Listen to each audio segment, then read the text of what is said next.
ik ben nog steeds op het dik in Eerlehuizen en naast was Tjinnekje, Anne-Marije en Marieke en Louina.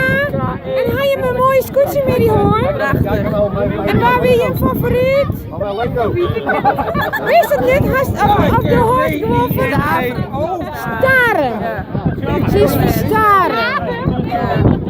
En hartstikke nog wat leuks beleven je van de Mini Nice scootjes zien. Iets was misschien net verwacht eerst. Het rijmeter. Het rijmeter. Wist ik niet.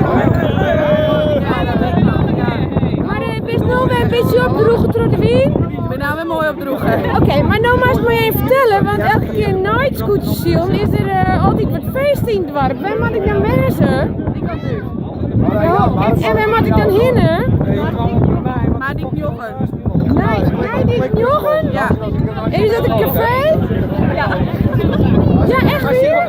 Nee, een boord. Een loods, ik moet naar de loods. Maar dan moet ik gewoon die kant op en dan kom ik op zo. Ja hoor, ja. Gewoon een mensen. Nou, dan doe ik het even en dan zoek ik hem level weer. Ja, best. Nou, hé, hoi hè! Mag ik nog even zwaaien? Nou, ga je mee? Hoi, de